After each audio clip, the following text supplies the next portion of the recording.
오늘 그 메시지를 준비하면서 특별히 오늘은 젊은이들이 새로운 학기 또 새로운 세상을 이제 바라보면서 살아가는 삶. 특별히 요즘은 점차적으로 개인의 생활이 중요시되다 보니까 다들 이렇게 닫혀진 사회, 소통이 안 되는, 그래서 정치도 소통이 안 된다 그러고, 다 가정에서들도 다 자녀들과 소통이 잘 안 되는 것을 호소하는 분들이 많고, 또 부부 사이에서도 또 서로 소통이 잘 안 되고, 교회에서도 서로 소통이 잘 안 되는 그런 닫혀진 사회, 닫혀진 나라, 닫혀진 가정, 닫혀진 교회, 특별히 우리 청소년들과 어른들과의 사이에는 그 닫혀져 있는 그런 그 대화가 안 되는 그런 사회로 가고 있는. 그래서 이 IT 이 스마트폰 원주민들은 10대들이 원주민이라고 그러는데, 이제 30대 40대는 이주민, 그 50대 60대 80대들은 뭐라 그래야 돼요? 외계인이라. 그 스마트 시대에 어떻게 할지를 모르는 그런. 오늘 이 말씀이 특별하게 그 에베소라고 하는 그 장소에 대해서 얘기를 하고 있어요. 그 에베소라고 하는 것은 여러분들이 이제 그 아시는 대로 이게 이제 지금의 말하면 터키 반도죠. 여기가 이제 이스탄불이고, 여기가 이제 로마가 있는 이태리 반도고요. 그 다음에 여기가 이제 애굽이 있고, 나일강이 있고, 여기가 이제 이스라엘 가나안 땅이고요. 그래서 이제 예루살렘, 가이사리아, 그 다음에 안디옥, 그리고 이 바울과 실라가 이제 선교 여행을 시작을 해서 쭉 이제 아시아로 다니다가 에베소에 가게 됐죠. 그 다음에 이쪽 그 빌립보, 그 다음에 아덴, 고린도, 이제 이렇게 중요한 도시인데요.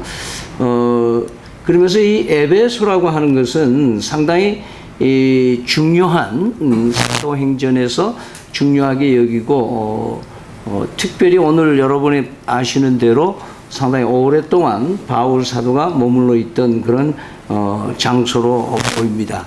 18장 19절 쪽으로 보면요, 18장 19절 21절에 보면은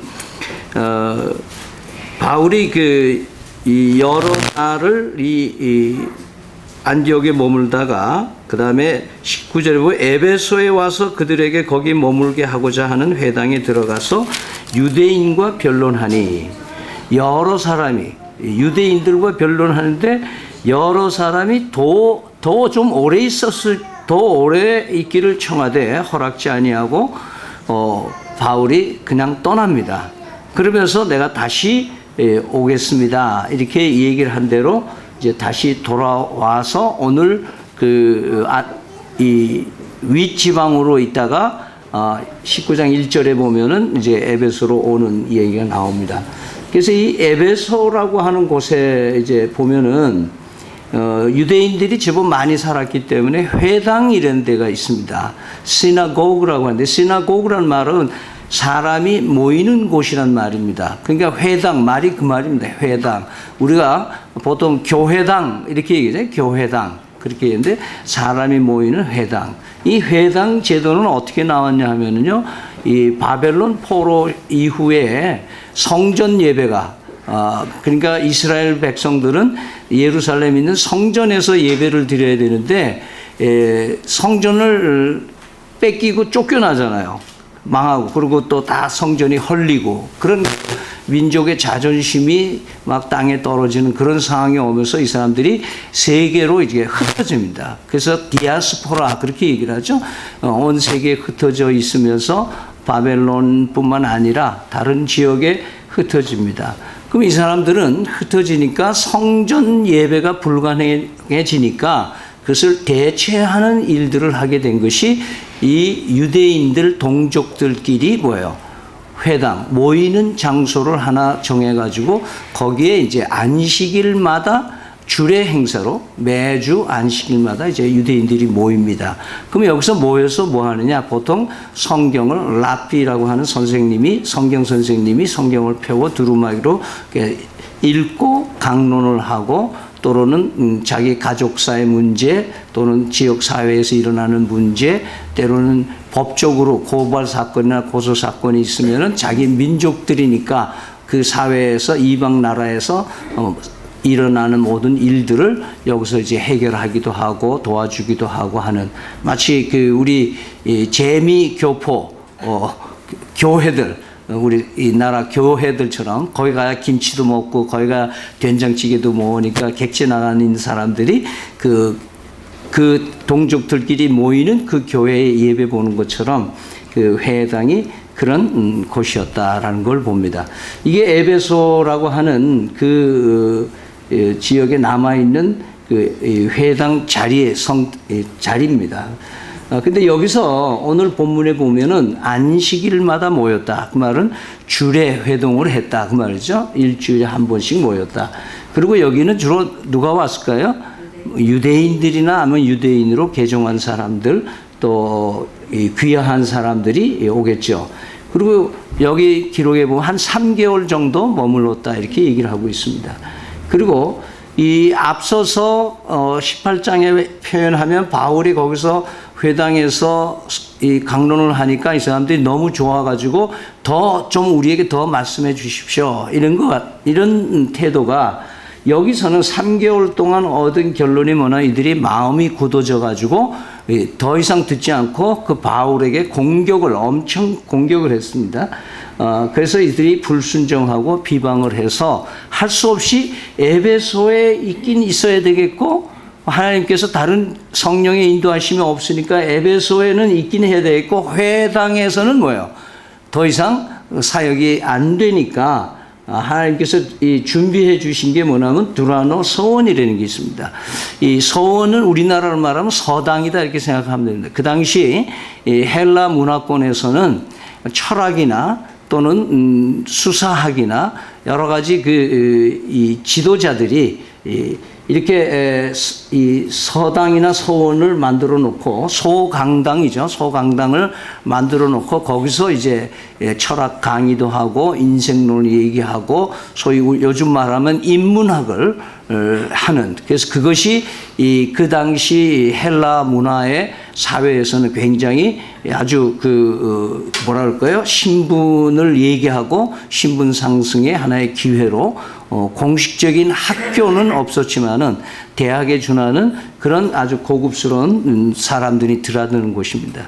이 두란노라고 하는 것은 원래 사람 이름, 수사학자 사람 이름입니다. 그래서 그 사람이 자기가 재산을 털어서 이렇게 서당을 지어가지고 여기서 했는데 그 당시에 다른 자료에 의하면은 이 두라노 서원의 활동은 일출 그러니까 해가 뜨기 시작하면서부터 5시 그러니까 우리 시간으로 11시까지 매일 여기서 사람들이 모여서 강의를 하고 듣고 토론을 하고 이렇게 하면 11시면 이게 마치는 거예요. 11시면 마치니까 오후 11시부터 뭐예요? 일몰까지 이 장소가 비어 있던 거예요. 그래서 바울 사도에게 이 두란노라는 사람이 당신이 필요하면 우리가 어차피 비어놓은 공간이니까 당신이 필요하면 여기 와서 모임을 하세요. 이렇게 허락을 해줘서 이 두란노에 11시부터 일몰까지 거기서 강론을 하기 시작한 겁니다.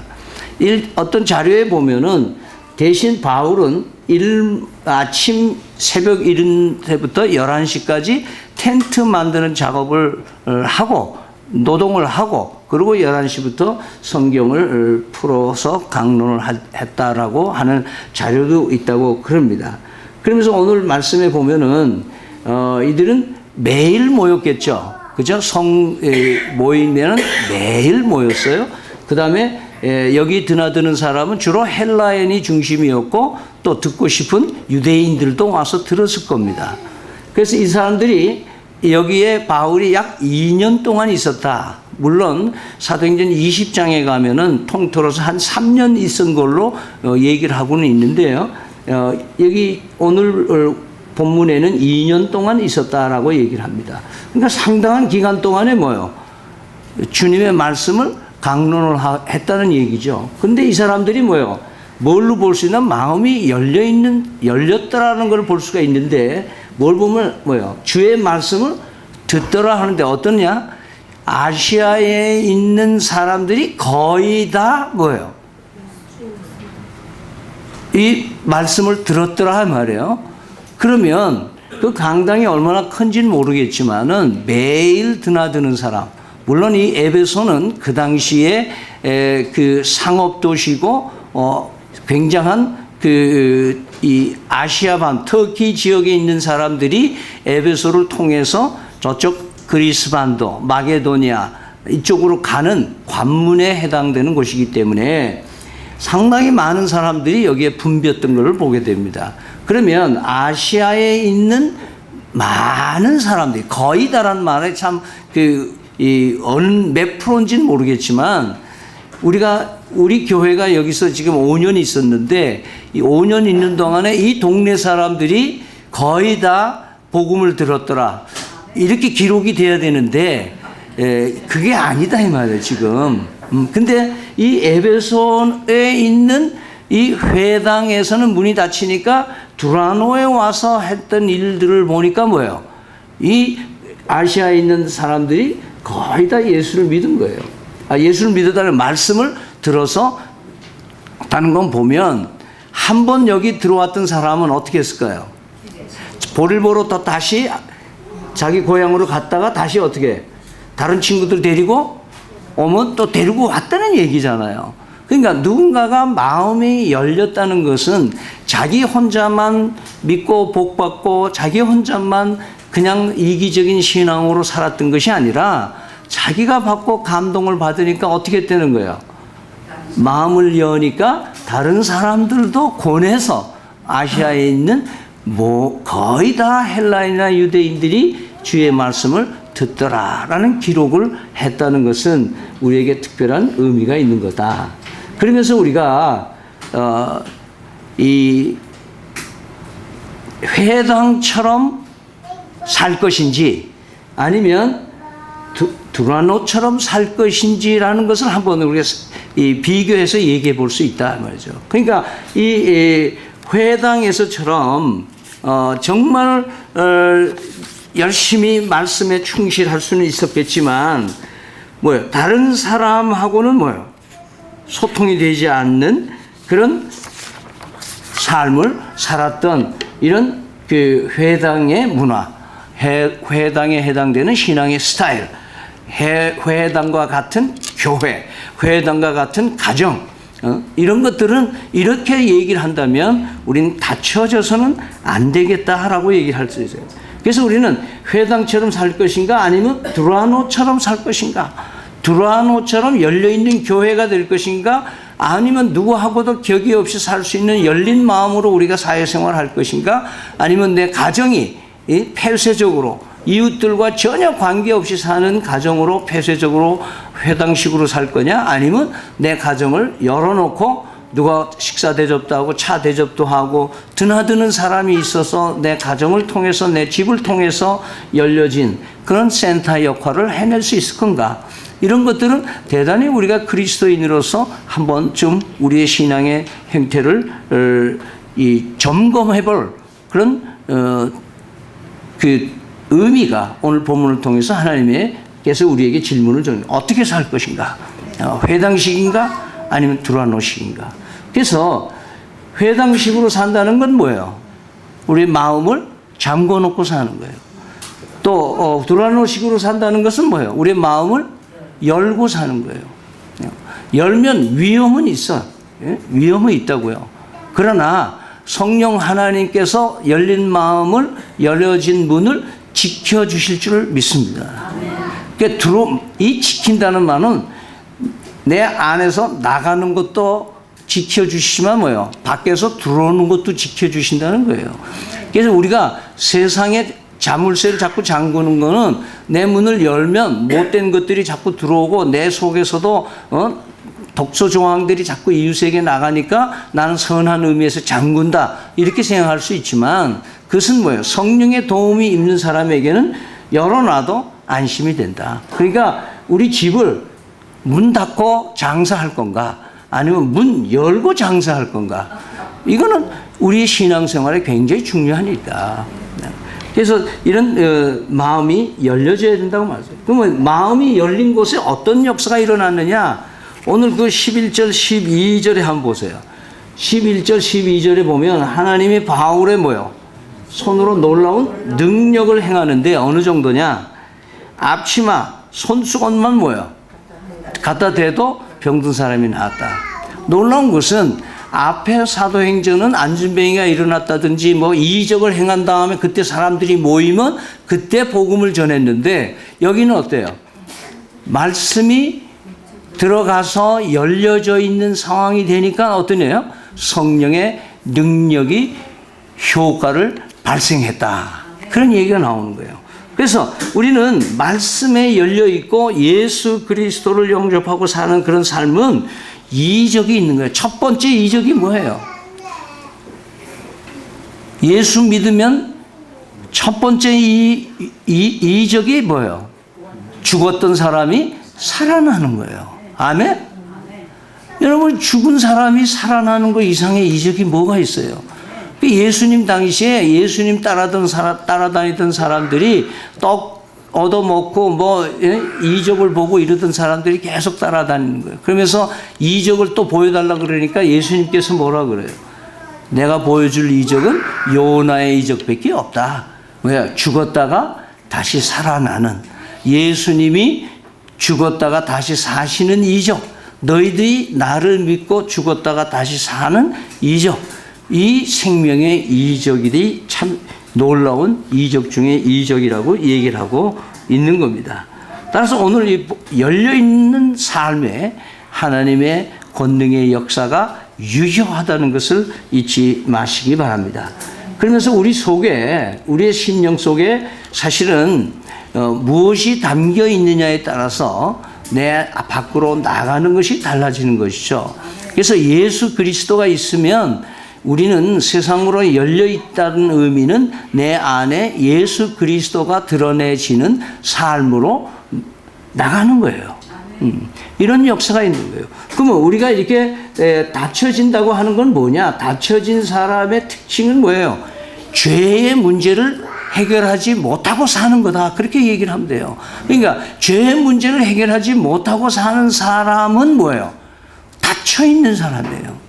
그 죄가 사람을 죽이고 죽임의 문화에 아무리 돈을 벌고 출세하고 건강하고 장수 무병해도 그 닫혀진 사람은 죄의 문제를 해결하지 못하기 때문에 미래가 없는 거예요. 미래가. 그래서 오늘 하나님께서는 열린 사람의 삶을 살아가는 살리는 역사, 이것은 바로 죄의 문제를 해결해야 된다고 말씀하고 있는 겁니다. 그래서 여러분 유명한 성경 구절 로마서 6장 23절 뭐예요? 다시 읽을까요? 시작. 죄의 삭은 사망이요 하나님의 은사는 그리스도 예수 우리 주 안에 있는 영생이라. 그런데 이 영생을 위해서 예수 그리스도께서 우리의 죄를, 세상 죄를 지고 가시는 어린 양으로 모든 죄를 담당해 주셨다. 이것은 로마서 5장 8절의 유명한 말씀입니다. 이것도 한번 읽어볼까요? 시작. 우리가 아직 죄인 되었을 때에 그리스도께서 우리를 위하여 죽으심으로 하나님께서 우리에 대한 자기 사랑을 확증하셨다. 네. 확증하셨다는 말은 하나님께서 우리를 사랑한다라고 립 서비스만 한 게 아니고 뭐예요? 구체적으로 당신의 아들을 이 땅에 보내주시고 그 우리의 죄값을 십자가에서 피로 값을 다 치워주시고 그리고 3일 만에 다시 살아나셔서 내가 너를 사랑한다는 것을 뭐예요? 증명해 주시대. 증명해 주시대. 아멘? 여러분 예를 들어서 여러분 아이들이 나 나이키 운동화 하나 사주세요. 그러면 아빠가 I love you. 내가 너 사랑한다. 알았다. 그러고 지나가요. 또 그 다음에 크리스마스 또 나이키 신발 하나 사주세요. 그런데 엄마가 있다가 그래 내가 너 사랑한다. 그러면 뭐예요? 립 서비를 아무래도 내가 너 사랑하는지 네가 알잖아. 아빠 알아요. 그런데 나는 나이키 신발이 필요하단 말이에요. 나이키 신발 사주세요. 언제까지 나이키 신발을 돈을 주고 값을 치르고 사줘야 뭐예요? 내가 너 사랑한다는 것이 이 아이에게 뭐예요? 피부에 와 닿는다 이 말이에요. 하나님이 우리를 사랑하신다고 하나님이 세상을 이처럼 사랑하사 독생자를 주셨으니 이는 뭐예요? 영생을 얻기 위해서 독생자를 우리에게 희생해 주시는 것. 이것이 바로 하나님의 사랑, 죄의 문제를 해결하는 키가 예수님의 대속의 은혜인 줄을 믿으시길 바랍니다. 그래서 신앙의 첫 임무는 뭐냐면 마음의 문을 여는 거예요. 마음의 문을 여는 것은 첫째는 요한복음 1장 12절에 같이 읽을까요? 시작.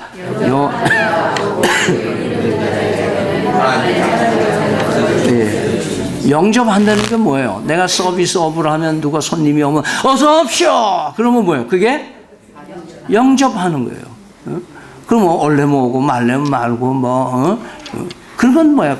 다친 마음이다. 그러니까 예수님을 내 마음의 구주로 내 인생의 구주로 영접한다고 하는 사실은 이런 거예요. 그러면서 유명한 요한계시록 3장 20절에 이런 말씀이 있어요. 같이 읽을까요? 시작. 볼지어다 내가 문 밖에 서서 두드리노니 누구든지 내 음성을 듣고 문을 열면 내가 그에게로 들어가 그와 더불어 먹고 그는 나와 더불어 먹으리라. 여러분이 이 그림을 많이 봤을 거예요. 헌트라는 사람이 윌리엄 헌트라는 세상의 빛이라는 그림인데요. 이런 그림이 있어요. 이 그림을 그리고 나서 친구가 와가지고 그림 보고 야 이거 그림 너 잘못됐다. 뭐가 잘못됐는데 그 왜 문고리 손잡이가 없노? 그랬더니 이 헌트가 말하기를 이건 내가 일부러 문 손잡이를 안 그린 거야. 왜냐하면 이 문은 안에서만 열 수 있는 문이야. 안에서만 있는 문이야. 그래서 마음은 뭐예요? 내가 주님 영접하는 영접은 내가 문을 열어야 되는 거예요. 문을 열면 뭐예요? 온 우주도 담지 못하는 하나님이 뭐예요? 내 안에 들어와 계시는 거예요. 아멘? 우리가 쓰는 냄비도 뚜껑이 냄비 손으로 안으로 들어가요? 못 들어가요? 안 되지. 옛날 귀신은 소뚜껑 귀신은 들어갔다 그러는데 그런데 생각해 보세요. 우주도 담지 못하는 그 하나님이 내 마음문을 열고 예수님을 구주로 영접하면 내 안에 누가 계세요? 하나님이 계셔. 할렐루야. 이게 이적 중에 이적이다 이 말이에요. 응? 하나님이 내와 함께 계시. 임마누엘 하나님의 나와 함께 계시는 거예요.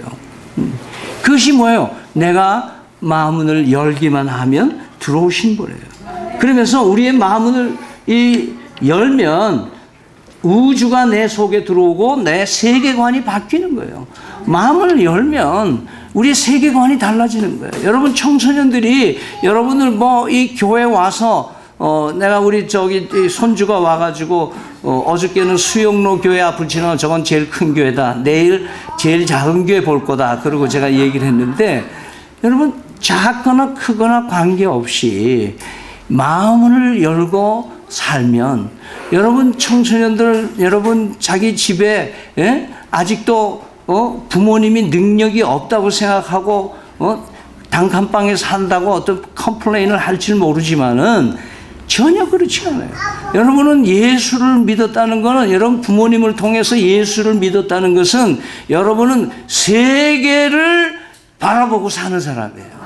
시시하게 이 대한민국 부산만 보고 사는 사람이 아니라 세계를 품고 산다는 것을 잊지 마시기 바랍니다. 왜냐하면 내 속에 온 우주를 담지 못하는 하나님이 내 안에 와 계시기 때문에 그래요.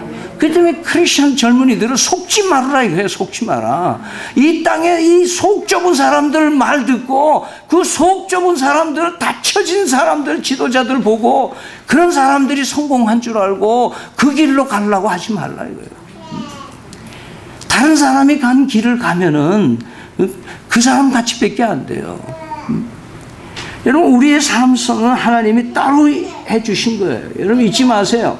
그래서 우리가 눈과 귀와 눈과 입이 열려야 돼요. 그래서 성경에는 이렇게 얘기해요. 그러므로 믿음은 어디서 나와요? 들음에서 나와요. 그리고 귀 있는 자는 성령이 하시는 말씀을 들을지어다는 말이 이 계시록 2장 3장의 7교회에 보내는 편지의 말미에는 반드시 이 글귀가 들어가 있는 거예요. 귀가 다 있는 거 아니에요. 듣는 귀는 따로 있어요. 하나님이 듣게 해주셔요. 듣는 사람이 복이 있는 거예요. 그 다음에 뭐예요?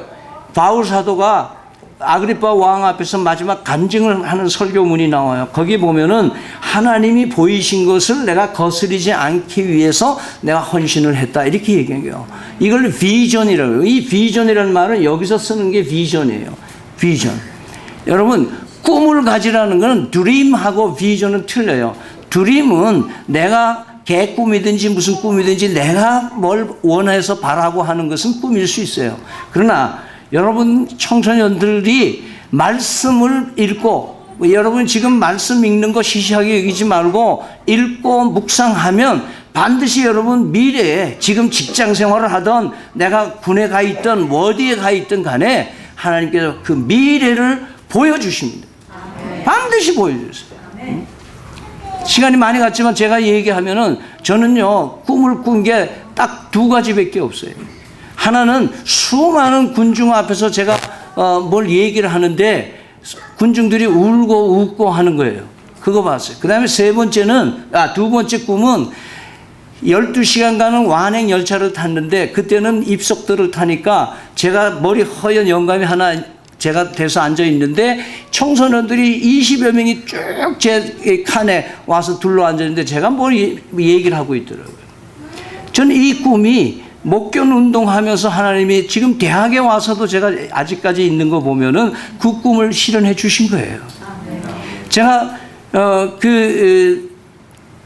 이 많은 사람을 웃기고 울리고 했던 그런 기억은 숭이감리교회가 우리나라에서 금요 철야를 처음 실시했을 때 늘노래하고 집회를 와서 3번 한밤에 3번 하는데 정말 강대상까지 다 사람들이 올라와 앉아있는 그 큰 교회에 제가 메시지를 하면서 끝나고 나오면서 그때 내가 어릴 때 했던 잊혀지지 않았던 꿈이 이렇게 이루어지시는구나 했어요.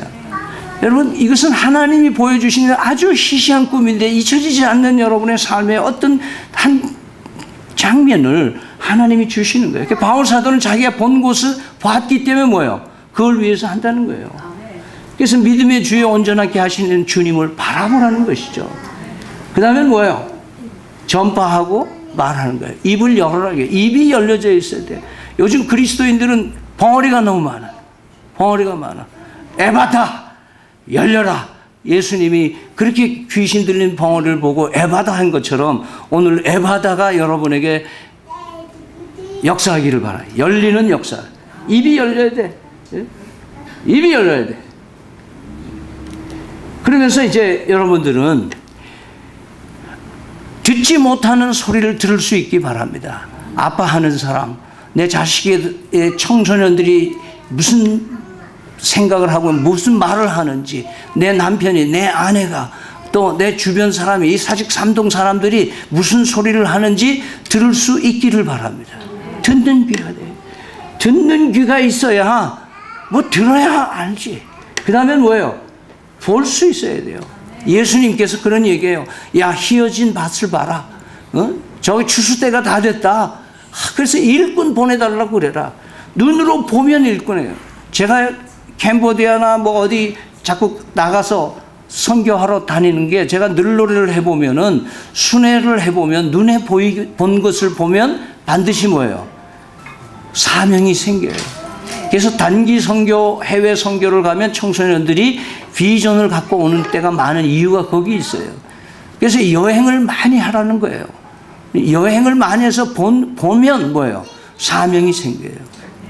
그래서 보지 않고는 안 돼요. 그래서 저희가 한 달에 한 번씩이라도 이 동네에 한 번 뭐예요? 식당을 찾아서 헤매는 경험을 하라는 거예요. 이 동네를 봐야 뭐 동네를 전도를 하든지 마든지 하지. 보지도 않는데. 그 다음에 뭐예요? 제대로 된 말을 해야 돼요. 용기 주는 말, 소망이 되는 말, 칭찬하는 말, 잘 말해줘야 돼요. 야, 너, 제일 하지 말아야 될 말이 뭐예요? 머리 좋다는 말, 잘생겼다는 말, 이 말 하지 마세요. 그 애를 베리는 얘기예요. 왜냐하면 잘생긴 거하고 머리 좋은 건 누가 하시는 거예요? 하나님이 하는 거예요. 그 우리나라 사람들은 어른들이 그게 칭찬인 줄 알아. 아, 너 이쁘네, 너 잘생겼네. 그 말을요 10번만 들으면 걔는 붕 떠가지고 그냥 못돼, 아주 잘못돼요. 너 머리 좋다, 머리 좋다 그러면 뭐예요? 공부 안 해요. 최고의 사기꾼들은 다 오늘도 뭐 5조 원짜리 뭐 어음을 들고 가지고 우리 50억이라는 걸 사기 해먹다 오다 뉴스 보니까 그런 얘기 나와요. 그래서 내가 그랬어요. 야, 이 친구 공부했으면 공부를 잘할 놈인데 어떻게 이렇게 머리 좋은 놈이 사기치냐 이거예요. 여러분, 말은 용기 있는 말, 좋은 말, 제대로 된 칭찬 하시기 바랍니다. 아, 너 열심히 했구나. 너 애썼다. 그리고 잘 될 거야. 잘 살 거야. 저는 결혼식에 가면 젊은 사람 보고 그래요. 아, 넌 잘 살 거야. 그 한마디가 뭐예요? 괜찮은 거예요. 전 저희 누님 친구가 되는 조정실 권사님이 초량에 있는 어느 자택에 그날 합한 회사 회장님 집이니까 얼마나 큰 집이에요. 누님 따라 제가 들어가니까 그 권사님이 저를 딱 자세히 보더니 동생이가 그러더니 잘 살겠다. 그래서 지금도 잘 살잖아요. 네? 그 말을 듣고 제가 잊혀지지가 않아. 아, 나는 잘 살 거야. 그 권사님 한마디. 이것이 말하는 사람의 매직 말이에요. 여러분 말 한마디로 청소년을 살린단 말이에요. 여러분 자식을 미래를 열어준단 말이에요. 그것이 역사예요. 그렇기 때문에 우리 청소년들과 모든 우리 교회들은 이런 서클을 잊지 마시기 바랍니다. 학교, 교회, 지역사회, 이건 우리가 지금 살아야 할 현실입니다. 그렇기 때문에 우리는 이 세계를 변화시키는 주도형 크리스찬으로서 열려있는 사람은 어떻게 살아야 되느냐? 이 학교, 교회, 지역사회를 아울러서, 그래서 학교하고 교회하고 지역사회가 울타리가 있으면 안 돼. 울타리를 벗어내고 열려 있어가지고 학교에서나 교회에서나 지역사회에 있으나 동일한 인격자, 동일한 크리스천, 동일한 삶을 살아가는 것이 세상을 변화시키는 세상에 필요한 존재요. 하나님이 쓰시는 위대한 미래의 지도자들이라는 것을 잊지 마시기 바랍니다. 하나님 감사합니다. 오늘 에베소에 있는 회당과 두라노와의 비교된 얘기들을 우리 마음에 품으면서 두라노처럼 열려서 사는, 그래서 격이 없이 누구와도 잘 지내고 어느 사회나 어느 누구와도 칸막이를 가지고 살지 않고 서로 소통하며 복음의 역사를 생명에 살리는 문화를 만들어내는 우리가 다 되도록 주님 축복하여 주시옵소서. 지금은 우리 주 예수 그리스도의 은혜와 살아계신 하나님 아버지의 극진하신 사랑과 성령의 교통하심이 마문을 활짝 열고 우주가 담지 못하는 예수 그리스도를 품고 세상에 선한 영향력을 끼치며 살기를 다짐하는 사랑하는 믿음천교회 청소년들과 자녀들과 귀한 성도들 머리 위에 지금부터 영원토록 함께 계실지어다. 아멘.